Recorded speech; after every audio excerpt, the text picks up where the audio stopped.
Nigeria, 2027. The Strategic Path to Unseat a Sitting President by Chelvis Chika. As Nigeria approaches the 2027 general elections, the nation stands on the edge of a defining moment. The choices made now will shape the country's direction for years to come. In this article, I share an analysis of what appears to be the most strategic pathway for any opposition bloc looking to secure victory and restore balance to the nation. Understanding the political map, Nigeria's political reality is shaped by regional influence, deep-rooted voter loyalty, and decades of historical alignment. One fact has remained consistent. To challenge an incumbent president, the opposition must form a united, strategically balanced coalition. Atiku Abubakar remains one of the most recognized political figures in northern Nigeria. His experience, especially as former vice president under President Olusegun Obasanjo, is remembered by many as a more stable period before the rise of banditry, Boko Haram, and widespread insecurity. This history gives him a strong foundation in the north. On the other hand, Peter Obi commands unprecedented loyalty in the southeast, strong support in the south-south, and rising influence in the Middle Belt. His reputation for transparency and discipline has captured the hopes of millions, especially younger Nigerians. A north-south alliance built on these two political forces would instantly reshape the 2027 landscape. The power of a unified opposition.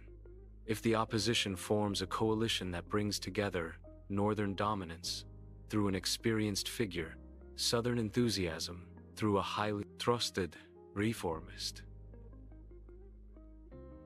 a middle belt desirous of stability, a southwest seeking performance-driven leadership, the sitting president would face a nearly impossible electoral map. This is basic political mathematics. When the North is united behind one major candidate, and the Southeast, South-South, is consolidated behind another figure on the same ticket, the opposition becomes stronger than the sum of its parts. The danger of fragmentation. However, if the opposition enters the 2027 election divided with multiple strong contenders emerging from both regions, the votes will scatter. A split field almost always benefits the incumbent. This is a reality of Nigerian politics. A divided opposition could also damage the long-term prospects of emerging leaders who rely heavily on momentum and national goodwill. Why this combination could reshape Nigeria's power balance. A future political arrangement that unites the key regions creates national harmony. The Yoruba have produced a WWWW president.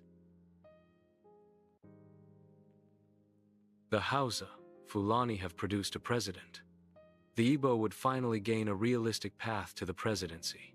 Such a balance reduces ethnic tension and gives every region a sense of belonging in the Nigerian project. A strategic summary of the analysis. From a purely strategic viewpoint based on political patterns, voter behavior, and regional influence, one scenario stands out. A northern candidate with long-standing national recognition, paired with a southern reformist figure, could form the strongest opposition ticket in 2027. Under such an arrangement, the North would be secured. The South, East and South, would be strongly mobilized. The Middle Belt would likely align. Portions of the Southwest could shift based on dissatisfaction with the economy. This aligns more regions than any other single-candidate approach. Final analytical conclusion. To summarize the political logic, a coalition where Atiku Abubakar leads the ticket in 2027 and Peter Obi serves as vice president could create the widest regional coverage. Such an arrangement could also position Peter Obi for a clear, stronger, and more realistic pathway to the presidency after Atiku's tenure.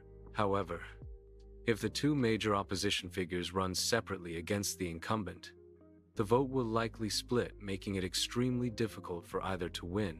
Losing in 2027 could significantly affect long-term political momentum, making future presidential ambitions far more challenging. This analysis suggests that unity, not fragmentation, gives the opposition the highest possibility of success and gives the nation the best chance at a new direction.